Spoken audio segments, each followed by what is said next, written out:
আলাইকুম ওয়া রাহমাতুল্লাহি ওয়া বারাকাতুহু। সম্মানিত ভিউয়ার্স, সবাই কেমন আছেন? আলহামদুলিল্লাহ, আমি ভালো আছি ইনশাআল্লাহ। আলহামদুলিল্লাহ, আজকে আপনাদের কাছে নতুন ভিডিও নিয়ে আসলাম। আজকে এই বিকাল টাইম, খুব ঠান্ডা পরিবেশ। কাল তো প্রচুর গরম ছিল, আজকে আলহামদুলিল্লাহ আকাশ মেঘলা, বৃষ্টি বৃষ্টি ভাব, প্রচুর হাওয়া চলতেছে। আজকে আবহাওয়া মোটামুটি আলহামদুলিল্লাহ বহুত ঠান্ডা আছে।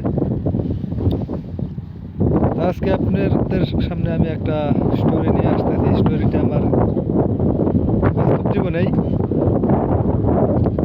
আমিও তো লং টাইম ভিডিও বানাবো না, যেহেতু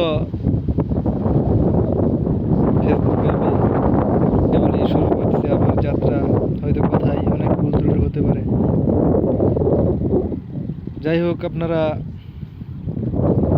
যদি আমাকে ভালোবাসা দেন, লাইক কমেন্ট সাপোর্ট করেন, তাহলে ইনশাল্লাহ আপনাদেরকে কিছু তথ্য দিয়ে বা নিজেও কিছু আপনাদের কাছ থেকে শেখার তো ইনশাল্লাহ হবে।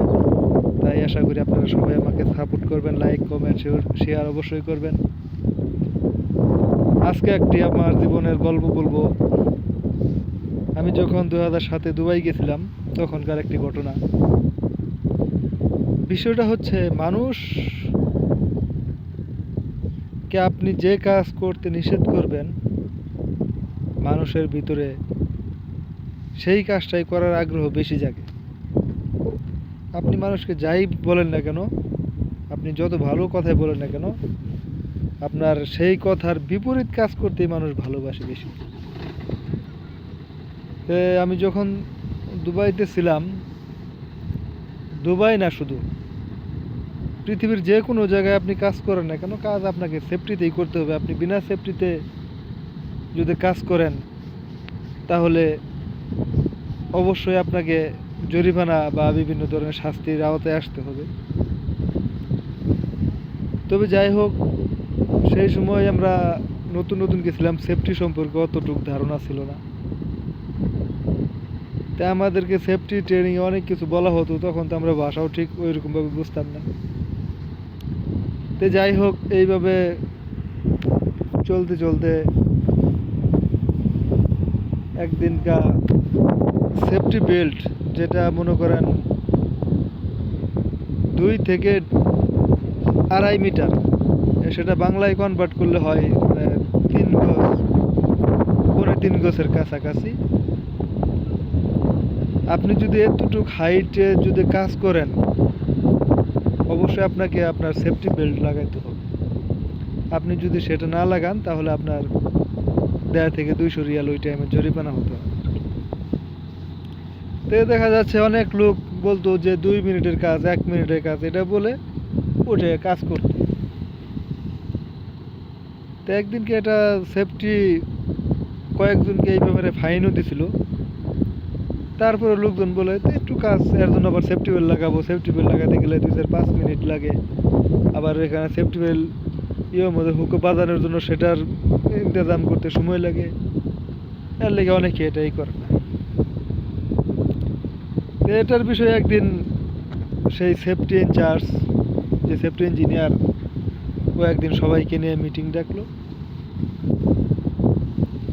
মিটিং ডাকার পরে সেই মিটিংয়ে উনি একটা স্টোরি বলছিল। স্টোরিটা আমার এখনও মনে আছে। স্টোরিটা শর্ট স্টোরি, কিন্তু স্টোরিটাতে বলছিল একবারে মনে করেন এই স্টোরির সঙ্গে মানুষের যে চলাফেরা, মানুষের যে বাহ্যিক যে বিষয়গুলা, এগুলা সেই স্টোরিতে ফুটিয়ে তুলছে উনি। একটা তুতা পাখিরে দিয়ে। তো যাই হোক, স্টোরিটা একটু আপনাদের বলি, সংক্ষিপ্তভাবেই বলি। ভিডিও আমি অত লং করব না, যেহেতু আপনাদের লং করে আপনাদের করব না।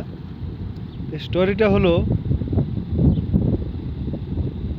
এক লোক পাহাড়ের রাস্তা ধরে এক জায়গায় যাচ্ছিল যে কোনো একটা কাজে। যাওয়ার পথে সে রাস্তায় দেখে এক শিকারী ভাত পেতে রেখে সেখানে কিছু খাবার ছিটিয়ে রাখছে। খাবারের লোভে সেখানে তোতা পাখি সেই খাবার খেয়ে যায়, মানে খেতে যায়, সেই মনে করেন জালে আটকা পড়ছে, সেই ফান্দে আটকা পড়ছে।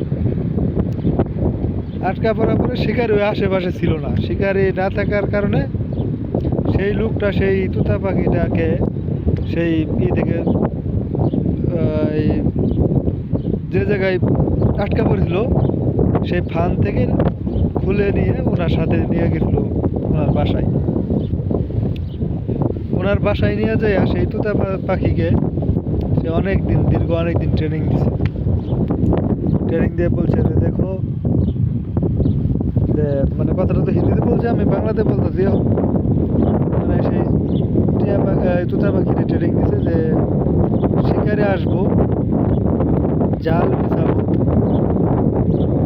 সেটার উপরে দানা মানে খাবার ছিটিয়ে দিব, সেই খাবারের লোভে পড়া সেই জালে বা সেই ফান্দে দেয় তোমরা ফাইসো না। এটা হিন্দিতে হইতেছে शिकारी आएगा जाल बिछाएगा उसको ऊपर दाना डालेगा लेकिन लूप में फांसना नहीं।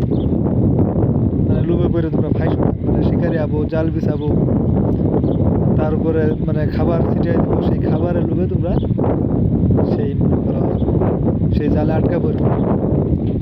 তোতা পাখিরে এই ভাষা শিখাইছে, অনেক দিন শিখাইছে। সেখানে পরে যখন সেই তোতা পাখি সেই ভাষা বলতে পারে, তখন সেই তোতা পাখিরে ছেড়ে দিয়ে বলছে এখন তোমার যে সঙ্গী সাথী আছে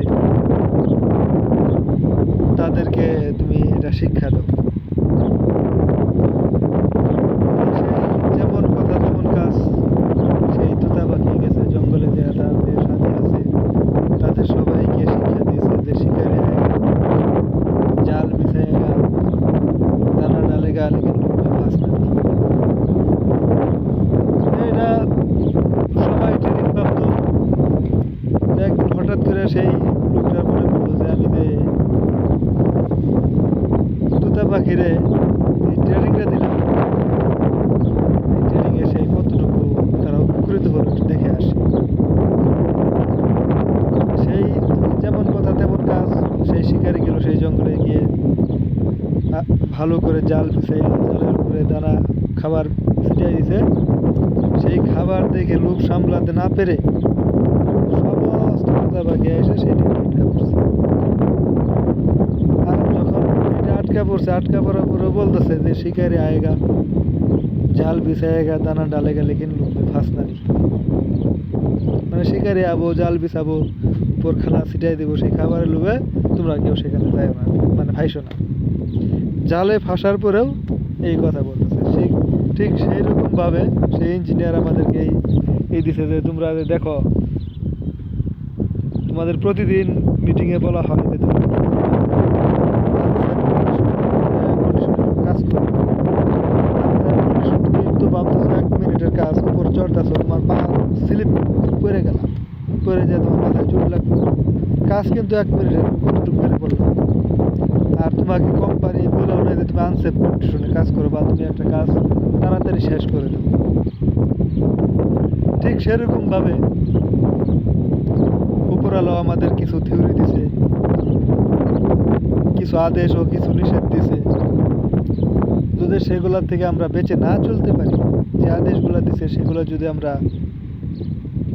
না পালন করি, যে সমস্ত নিষেধ দিছে বর্জন করতে বলছে সেগুলো যদি আমরা বর্জন না করি, তাহলে এই যে আমাদেরকে বাংলাদেশের ভিতরে এত সভা, এত ইসলামিক আলোচনা হয় যা পৃথিবীর অন্য কোনো দেশে এরকম নজির আর পাওয়া যায় না, কিন্তু তারপরেও দেখা যাচ্ছে আমাদের বাংলাদেশের যে অবস্থা, যে চুরি ডাকাতি খুন খারাপি দর্শন দিন দিন হারে বেড়েই চলছে। এর কারণ কি?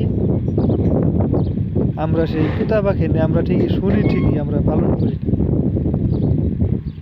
তো যাই হোক, ভিডিও আর লম্বা করবো না। আশা করি আপনারা আমার কথাগুলো বুঝতে পারছেন। যদি আমার কথাগুলো ভালো লাগে, লাইক শেয়ার করে অনেকে জানার জন্য পৌঁছে দিবেন ইনশাল্লাহ। সকলের প্রতি আমার দোয়া রইল, আপনারা সকলে আমার জন্য দোয়া করবেন, যাতে আস্তে আস্তে আপনাদের কিছু ভালো কিছু উপহার দিতে পারি, ভালো কিছু কথা বলতে পারি। আল্লাহ যেন আমাকে সুযোগ করে। আসসালামু আলাইকুম।